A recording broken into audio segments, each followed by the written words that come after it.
ওং পরমাত্মার নাম। শুনছেন চাণক্য শ্লোক, নীতি যুক্তি বাস্তবতা। অসহায় ন পথি গচ্ছেৎ, অসহায় পথে যাবে না। যে পথে বিপদের সম্ভাবনা বেশি, ভয়ঙ্কর যে পথ, সেই পথে গমন না করাই উচিত।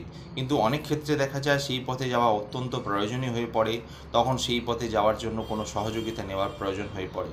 সহযোগিতা সহ বিপজ্জনক পথে গেলে ভয়ের সম্ভাবনা থাকে না। পুত্র না স্তোতব্য, পুত্রের স্তুতি করা উচিত নয়। পিতামাতার কর্তব্য হলো পুত্রকে যথাযথভাবে পালন করা। শিক্ষার ক্ষেত্রে এটি গুরুত্বপূর্ণ বিষয়। সুশিক্ষা দান করলে পুত্র একদিন সমাজ সংসারে মুখ উজ্জ্বল করবে। ফলে পুত্রের ভবিষ্যৎ জীবন যাতে সুন্দর হয় এবং পুত্র যাতে সুমানসিকতায় অধিকারী হয় তা দেখা কর্তব্য। সেই জন্য সদা পুত্রের প্রশংসা করতে নেই, কারণ সদা প্রশংসা শুনে পুত্রের অহংকারী হয়ে ওঠে, ভালো মন্দ উচিত অনুচিত বোধ লোপ পায়। ফলে সুবুদ্ধি বিকাশের জন্য তার বিভিন্ন উপদেশ দেওয়া উচিত, যাতে সে উপযুক্ত মানুষ হয়। তার প্রচেষ্টায় পিতামাতার করা উচিত।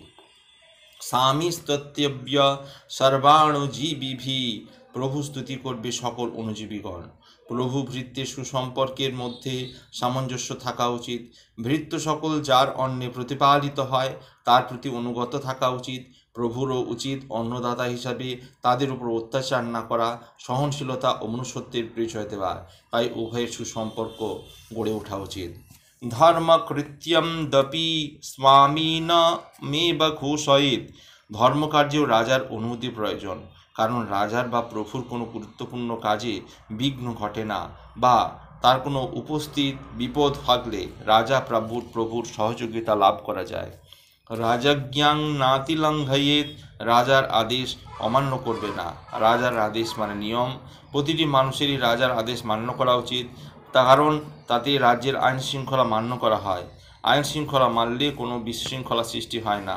স্মাম্মানুগ্রহ ধর্ম কৃত্যম ভৃত্তানাম, রাজার অনুগ্রহই হলো ভৃত্যের কর্ম। রাজার অনুগ্রহ লাভই হলো মানুষের লক্ষ্য, কিন্তু সবার আগে রাজানুগ্রহ লাভ হয় না সবার ভাগ্যে। যার ভাগ্যে জোটে তিনি ভাগ্যবান। রাজার অনুগ্রহ জুটলে যে কোনো কঠিন বিষয় দ্রুত ও সহজে সমাধান হয়। জীবনে সুখ শান্তি সবই বিরাজ করে। ফলে রাজার কৃপা লাভ হয় তার অনুভূতির একমাত্র একান্ত কাম্য। যথা জ্ঞাপ্ত্যং যথা তথা কুর্যাৎ, যেমন আজ্ঞা দেবেন তেমনই আচরণ হবে।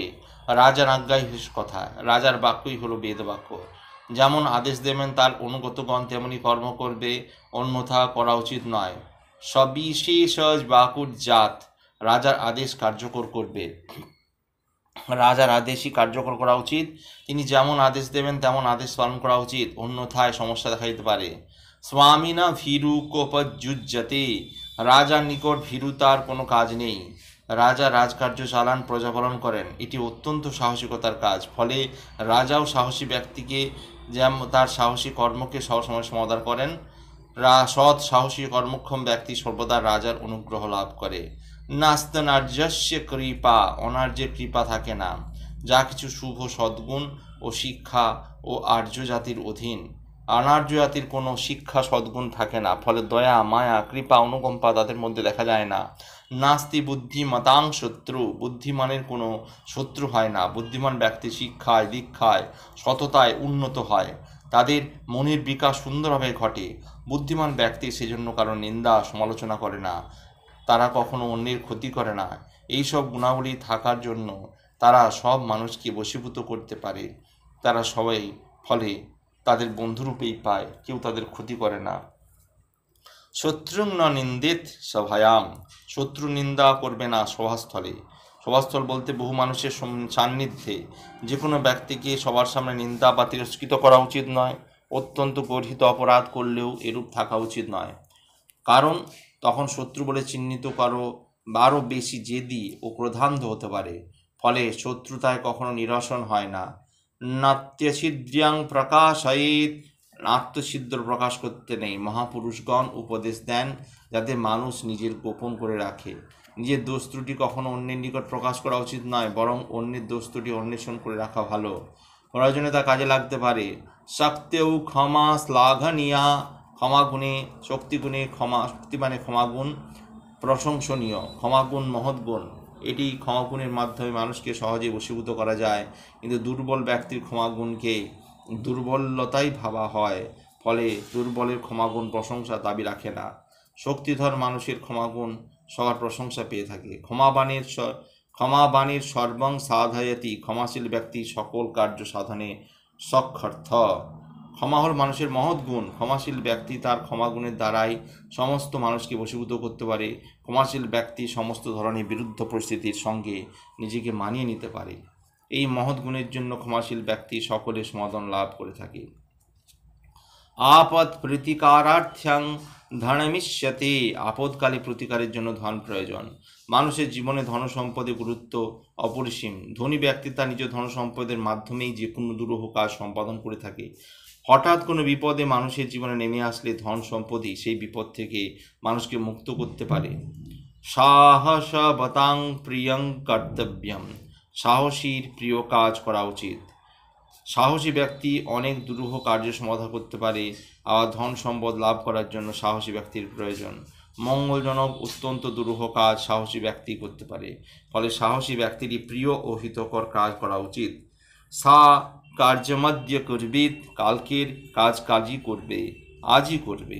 কখনোই আজকের কাল ফেলে রাখা উচিত নয়, ফলে কর্ম সম্পাদনে বিলম্ব ঘটে, কিংবা কোনো দৈব দুর্বিপাকে কালকে কাজটি নাও হতে পারে। সেজন্য মানুষের উচিত কালকের কাজ আজকেই শেষ করে নেওয়া। তাতে কর্ম সুসম্পাদনের তৃপ্তি পাওয়া যায়, কর্মে সাফল্য আসে। অপরাহ্নিকাং পূর্বাহ্ন্যা এব কর্তব্যম, অপরাহ্নের কাজ পূর্বাহ্নে করবে। আগামীকালের কাজ যেমন আজকেই করে রাখা উচিত, তেমনি অপরাহ্নের কাজ পূর্বাহ্নেই করে ফেলা উচিত, ফলে কাজ নিশ্চিতভাবে সুসম্পন্ন করে ফেলা যায়। ভুল ত্রুটি থাকলে সংশোধন করা যায়। ব্যবহারানুলোমা ধর্ম, ব্যবহার অনুসারী ধর্ম হয়। যে ব্যক্তির মানসিক গঠন যেমন ধর্মও সেইরূপ। সজ্জন ব্যক্তির স্বভাবতই সৎ, ফলে তাদের ধর্ম সত্যমূলক হয়ে ওঠে। সৎ ও দুর্জন ব্যক্তির স্বভাবতই অসৎ, সৎ ও খল, ফলে তাদের ধর্ম অসত্যমূলক হয়ে ওঠে। সর্বজ্ঞাতা লোকজ্ঞাতা, সর্বজ্ঞানী লৌকিক জ্ঞান। ব্যক্তি অর্থ সমাজ জীবনের প্রাণ। সমাজ গড়ে ওঠে মানুষের জন্যই, ফলে মানুষ যে নিয়মগুলি পালন করে তার মাধ্যমে সমাজে লৌকিক জ্ঞান গড়ে ওঠে।